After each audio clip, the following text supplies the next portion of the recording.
Clément Weyrenal, bonjour à vous. Bonjour. Et bienvenue dans le Grand Journal. Merci d'avoir accepté notre invitation. Vous êtes journaliste, spécialiste émérite des affaires judiciaires et vous publiez chez L'Artilleur un livre intitulé « La gauche antisémite, une haine qui vient de loin ». La gauche ne saurait être antisémite, c'est à l'examen de ce postulat que s'attelle votre essai. Je voudrais vous faire réagir à une déclaration. Invité de France 5 hier soir, le député socialiste Jérôme Guedj, pris à partie, on le sait, lors de plusieurs rassemblements au cri de salles sionistes notamment, a eu cette phrase « Je n'aurais jamais pensé que la question juive reviendrait par la gauche ». Il y a une forme d'impensé de la haine anti-juive à gauche. Oui, elle ne revient pas par la gauche. L'antisémitisme ne revient pas par la gauche. Il n'a jamais quitté la gauche. C'est ce que j'ai essayé non même pas de démontrer, de raconter dans mon livre. Parce qu'on est dans une sorte, je ne sais même pas de refoulement, de négation, de dénégation. Alors que le dossier est épais. Le dossier est épais et ne concerne pas que Jean-Luc Mélenchon et ne concerne pas que la France insoumise. Je me suis intéressé à tous les épisodes, alors ceux que nous vivons actuellement, mais on se rend compte que la communauté juive, je pense que les auditeurs qui nous écoutent, tous se souviennent encore de la vague d'antisémitisme qui a éclaté au moment de ce qu'il est convenu d'appeler la seconde intifada dans les années 2000. Sous le gouvernement de Lionel Jospin. Voilà, c'était pas d'ailleurs le gouvernement de Jospin qui était particulièrement en cause, mais effectivement, il y a eu une déferlante médiatique, politique, anti-israélienne, mais qui très vite a dérapé dans l'antisémitisme. Tout le monde se souvient de l'affaire Mermet, tout le monde se souvient de l'affaire Morin, alors que les synagogues... Daniel Mermet de France Inter, journaliste à l'époque sur France Inter. Le sociologue Edgar Morin, qui publiait des tribunes antisémites dans le monde, alors que les synagogues brûlaient par dizaines à Paris et en banlieue. Le leader écologiste José Bové accusait le Mossad de mettre le feu à ces synagogues en disant que tout ça, c'était déjà du complotisme avant la lettre. Et donc, en fait, l'antisémitisme n'a jamais quitté la gauche. Et c'est ce que je raconte dans mon livre. Quelle place, Clément Weyrenal, tient cette idée dans l'imaginaire politique et idéologique de la gauche, de l'émancipation des Juifs au régime de Vichy, en passant par l'affaire Dreyfus, cette idée que la gauche n'a aucun problème avec les Juifs? Alors, il y a d'abord... Voire les défend même. C'est une réécriture de l'histoire. C'est une réécriture de l'histoire, un art dans lequel d'ailleurs la gauche est devenue orfèvre. On sait pas seulement à propos des Juifs ou d'Israël, mais la gauche de par... Ou en tout cas une certaine gauche, parce que c'est une certaine gauche. Mais c'est vrai que déjà d'une manière globale, la gauche aime réécrire l'histoire, aime imposer son point de vue, son magistère, grâce à ses relais dans le monde de l'éducation, dans le monde universitaire, dans le monde médiatique. C'est vrai qu'elle réécrit l'histoire. Et donc, on a toujours dit, oui, bien sûr, il y avait quelques moutons noirs au 19e siècle, mais tout ça, c'était à cause de la naissance du mouvement ouvrier, de la misère ouvrière face à des richesses telles que celles du baron de Rothschild. Je caricature à gros traits, mais tout ça a été...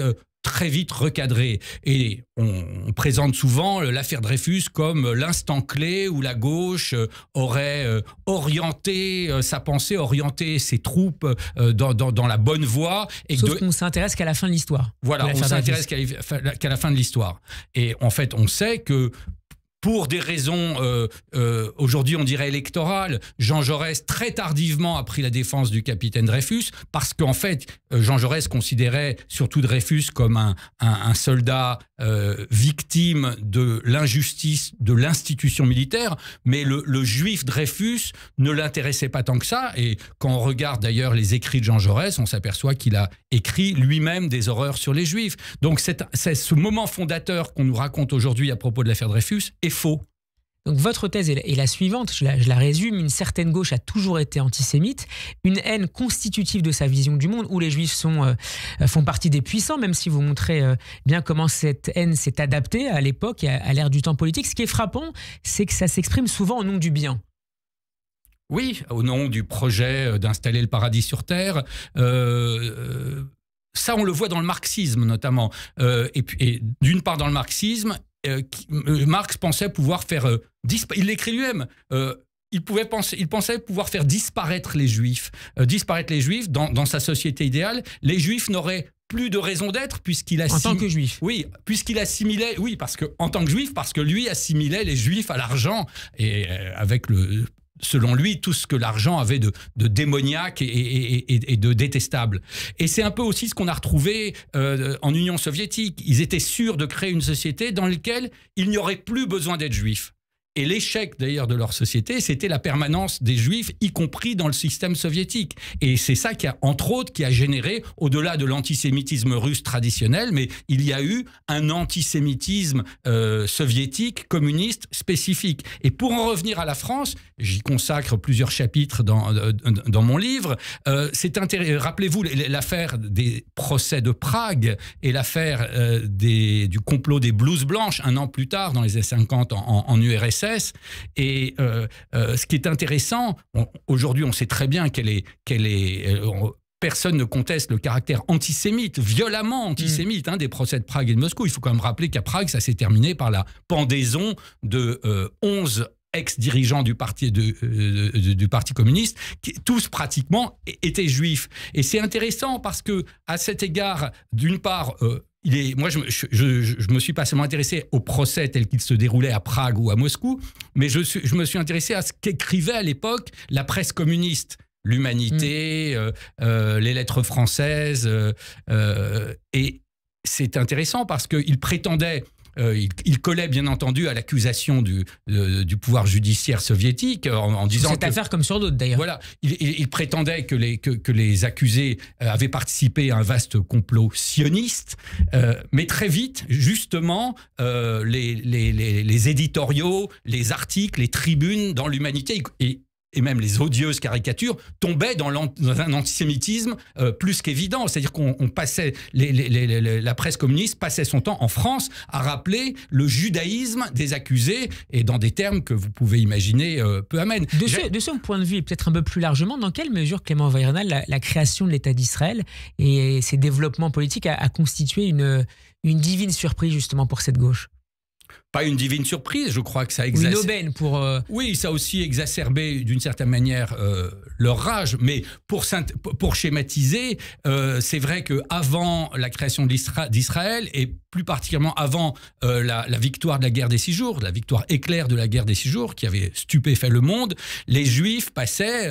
depuis des siècles, une propagande antisémite présentait les Juifs comme des apatrides, avec tout ce qui collait à la figure de l'apatride, c'est-à-dire l'absence de patriotisme, donc la lâcheté, donc le manque d'héroïsme, donc c'était toujours des personnages veules. Et c'est sûr que l'apparition du sionisme, au même moment où le patriotisme, notamment dans nos sociétés occidentales, en particulier en France, où ce patriotisme est devenu une valeur à la baisse, eh bien, très rapidement, effectivement, le juif, c'est l'israélien, donc le juif s'est mu en personnage d'un épouvantable nationaliste, brutal, sadique à l'égard des populations civiles, ce qui a permis de nazifier Israël. C'est ce qui se passe aujourd'hui avec la France insoumise, mais pas seulement. C'est un livre d'histoire, mais aussi d'actualité, Clément Weyranal, que vous livrez.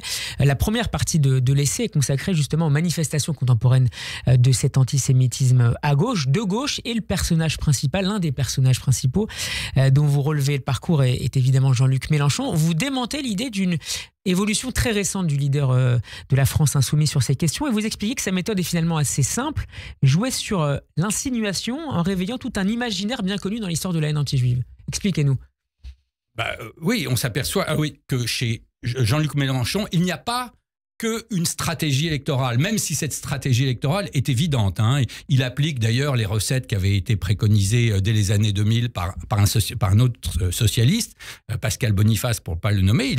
Par ailleurs directeur de l'IRIS. Il caresse un électorat arabo-musulman qu'il suppose anti-israélien, il le caresse dans ce qu'il croit être son sens du poil.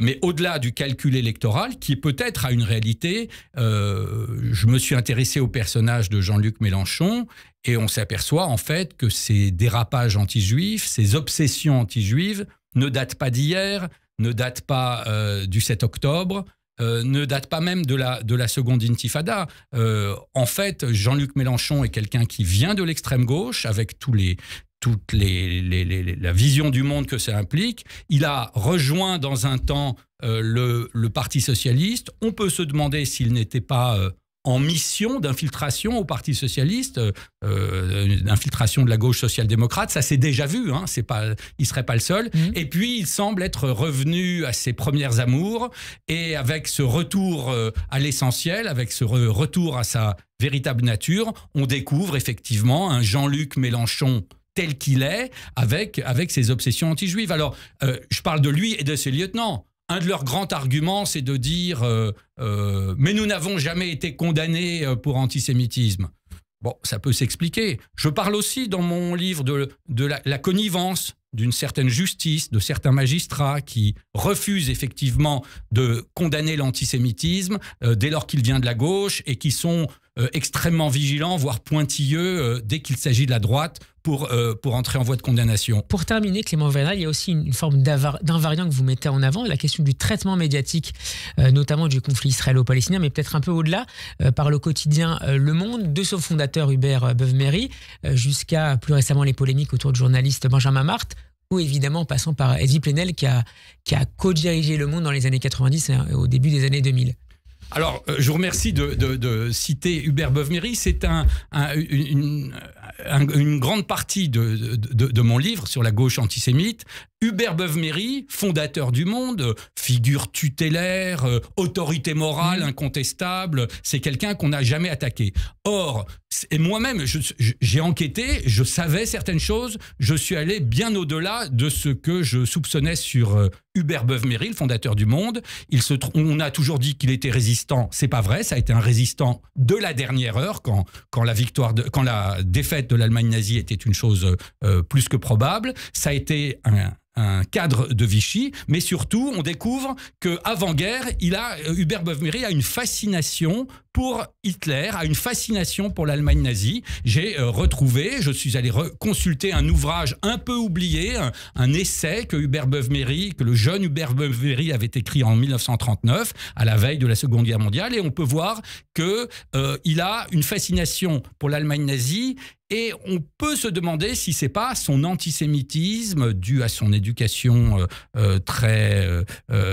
son éducation religieuse d'avant-guerre, s'il n'y a pas derrière une détestation des Juifs et du judaïsme, détestation que l'on va découvrir, qui va perdurer après la guerre, après la libération. Et c'est la question que je pose. Est-ce que le ton, la ligne éditoriale anti-israélienne du Monde, anti-israélienne, je parle au minimum, il y a parfois des dérapages anti-juifs dans le monde. Est-ce que ça n'est pas tout simplement dans l'ADN du Monde, compte tenu de l'itinéraire, du parcours de la vie de Hubert Beuve-Méry? Il y a 3 ou 4 chapitres sur Hubert Beuve-Méry et ses lieutenants et son équipe dirigeante. On s'aperçoit effectivement qu'il y a, de ce point de vue-là aussi, un vrai problème d'antisémitisme dans une partie de la presse française de gauche. Merci beaucoup Clément Vernal d'avoir été avec nous pour nous présenter votre nouvel essai passionnant, La gauche antisémite, une haine qui vient de loin. C'est publié aux éditions de l'Artilleur. On peut retrouver cet entretien notamment sur notre chaîne YouTube en vidéo. Très bon après-midi, à bientôt sur Radio J. Merci de m'avoir reçu.